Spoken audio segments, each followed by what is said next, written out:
Saya bakal bukan dibuka pegawai Bapak? Pemda Jabar. Kalau mau dia periksa aja sendiri.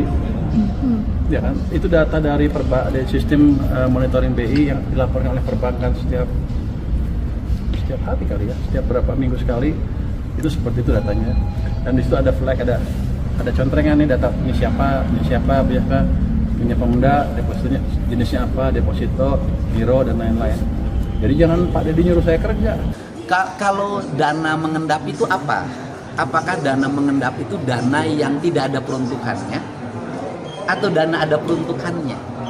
Karena ketika uang masuk ke kas daerah itu kan tidak otomatis langsung dibelanjakan.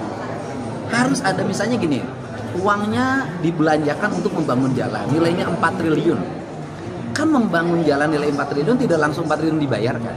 Dia ada tender, ada pembayaran pertama, kedua, ketiga, keempat. Kan gitu. Nah, itu yang dimaksud yang mana? Kalau kemudian di perjalanan, misalnya di Januari sampai Desember. Di Januari sampai Desember itu penyerapan anggaran itu tidak mungkin habis tiap bulan tuh nggak mungkin. Karena apa? Karena kegiatannya itu akan nanti biasanya bertumpuk di akhir, di Desember. Kan makanya ada perubahan anggaran segala macam kan seperti itu. Nah tetapi ada juga misalnya kepala daerah karena uangnya tidak akan dulu dibelanjakan dalam waktu cepat karena proses tender kan misalnya pengerjaan dari tender sampai ke pembayaran terakhir itu 6 bulan. Maka uangnya itu disimpannya tidak dalam bentuk giro karena kecil keuntungannya untuk daerah, disimpan dalam bentuk deposito. Biasanya tiap bulan dicairkan. Nah, itu tapi di daerah mana sebutin aja. Kalau Jawa Barat misalnya di data Bank Indonesia saya lihat termasuk provinsi yang ngendap itu. Saya malam tuh cek.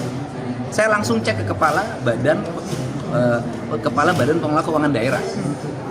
Uang yang di Jabar hari ini itu hanya 2,4 triliun. Nah, saya tanya 2,4 triliun lebih itu untuk apa? Pembayaran yang untuk bulan ini Pak itu sekitar 5 triliun. Artinya masih kurang gitu loh. Nunggu dari mana? Nunggu dari dana bagi hasil pemerintah pusat. Nunggu masuknya dana yang bersumber dari pendapatan daerah. Sampai akhir Desember kita masih perlu lagi sekitar 5 triliun lagi, 5 sampai 6 triliun. Jadi nanti di Desember itu mungkin bisa malah kurang kalau saya dorongin terus pembangunannya. Makanya kita mulai agak hati-hati. Takut apa? Takut terlalu jebol. Nanti takut minus malah. Sehingga hari ini strateginya adalah di kas kita untuk belanja barang dan jasa kita rem. Tapi untuk belanja modal tanpa rem. Kan gitu loh. Itu makanya. Nah, kemudian juga kita bertanya juga, apakah dana yang tersimpan itu yang belum dibelanjakan sepenuhnya hanya ada di kabupaten, kota dan provinsi. Download Tribun X sekarang. Menghadirkan lokal menjadi Indonesia.